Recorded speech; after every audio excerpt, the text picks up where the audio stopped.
ازيكم عاملين ايه؟ يا رب تكونوا بخير. الفيديو النهارده بيتكلم عن انا اسمي معناه ايه وبيتنطق ازاي، والناس اول ما تشوفني انا عاليه فيديو بلوجر بعمل فيديوهات على الفيسبوك وعلى اليوتيوب، فعايز تنضمي شلتنا بليز اعملي لايك لصفحه الفيسبوك وسبسكرايب لقناتي على اليوتيوب ولايك للفيديو ده كمان، ويلا بينا.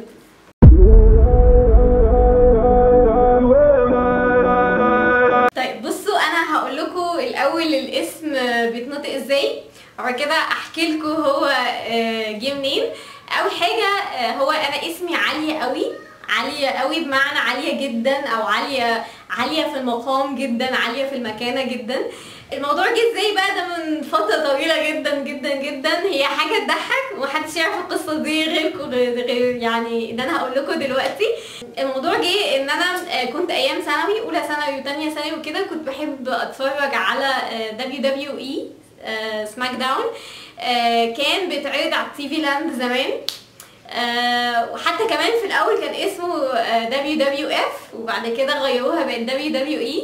قعدت فتره بحب اتفرج على WWE وكده لغايه لما دخلت الجامعه، عقلت بقى يعني لما دخلت الجامعه خلاص مبقتش بتفرج على كده، بس كنت بحب ان انا اكتب علياء WWE.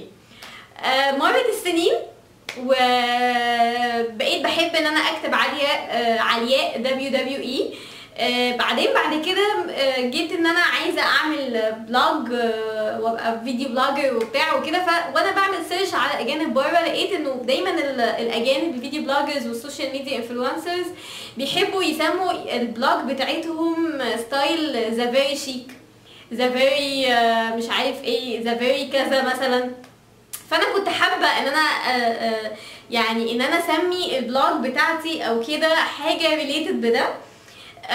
ففكرت طب ايه المشكله ما اعمل ذا فيري عاليه، ذا فيري عاليه، باين قلت لو هعملها بالانجلش ذا فيري عاليه يعني هتبقى اسمها غريب، وبعدين احنا مصريين، فانا حابه ان انا اقول حاجه عاديه يعني مش ذا فيري كذا او كده. فبعدين جيت فكرت قلت طب خلاص مش هي علياء WWE، طب خليني اقسمها من النص كده واشوفها.